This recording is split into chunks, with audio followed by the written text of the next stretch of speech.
So our next speaker is David Ireland. David Ireland is finishing his Master of Information Studies degree at McGill University, and they will be presenting on a small presentation about small books. David, you have the floor. Oh. All right, sharing my screen. Okay, let me make everybody small on the side so I can see everything. How is everybody doing? Hope people are doing well. Yes, so it's a small presentation about small books. And specifically, these are chapbooks. I have been interested in printing and writing in a lot of forms for a long time.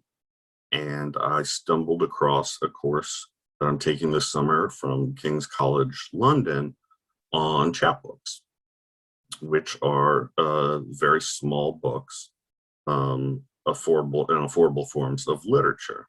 They were, as Richardson says here, some could be only a couple of inches, 4 to 5 centimeters tall. They were mostly from the 17th to the 19th century. And they're mostly the UK and I believe it was the Northeast US was what I saw. There's also some, and obviously some in Scotland, some in Ireland. McGill has a good digitized collection of it. That's where I got this picture of Jack and the Giant Killer.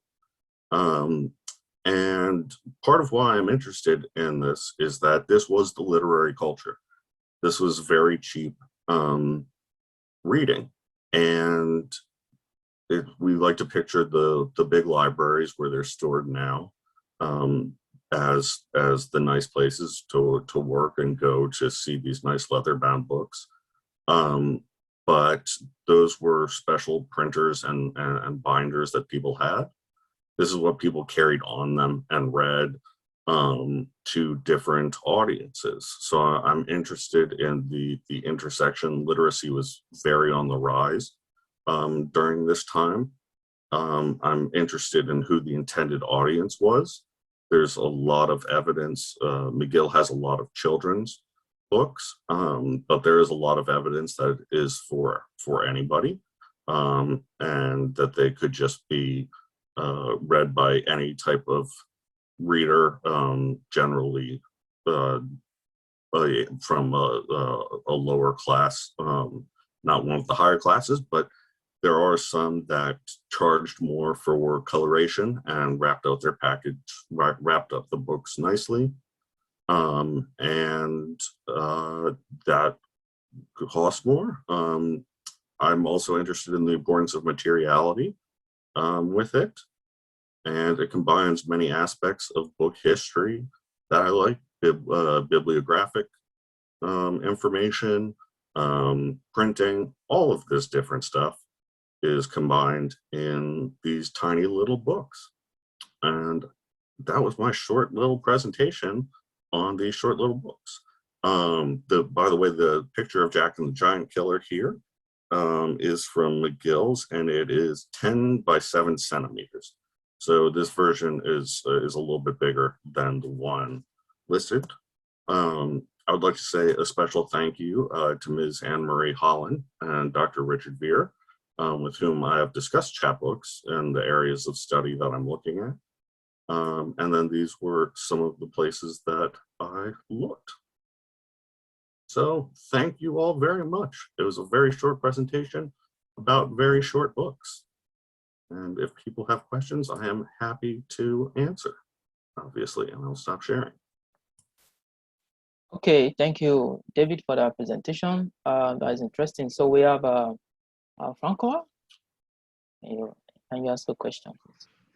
Hi, thank you, David. I was wondering if there was any religious texts in these small books, and if you can talk about like difference between religious texts in these small books, as you mentioned, Northeast US or the UK. Yeah, there are religious. What's interesting is they do have religious texts, but part of why they fell out of circulation in according to the Scottish Library was actually because they were viewed as ungodly by the church.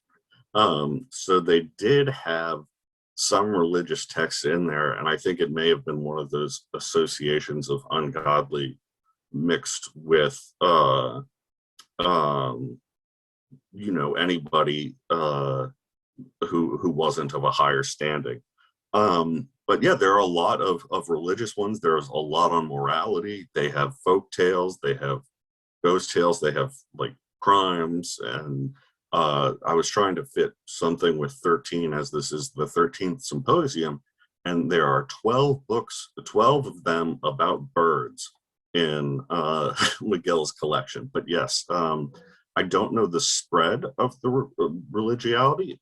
It's definitely something that I've been talking about with possible PhD supervisors for 2022, most likely in England, where they have stuff, all the stuff there. So that would probably be where I'm looking. Thank you. Yeah. It would be very interesting to see how tall these people were. That's again kind of one of the interesting things there, to see who the audience was.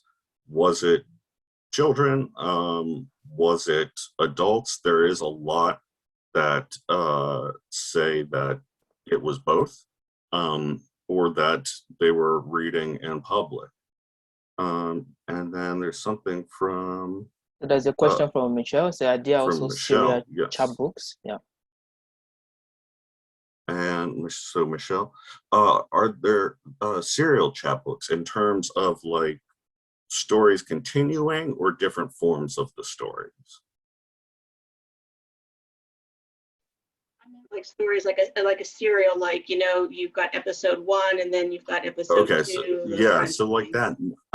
With the very little that I have come across, more of what I've seen is reprintings of certain ones. There's like different adventures of like Tom Thumb, all kinds of different adventures of Jack and the Giant Killer.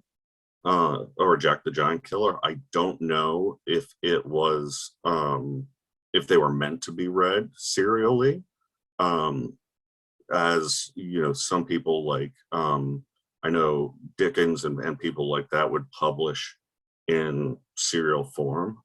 So I don't know if these were meant to be read serially or if they were meant to be read independently or in any type of order like that. It's all different stuff that I'm looking to find out, all areas of research that I'm very excited to start a path in. But yeah, thank you. Thank you so much. Thanks for that presentation and for the answers.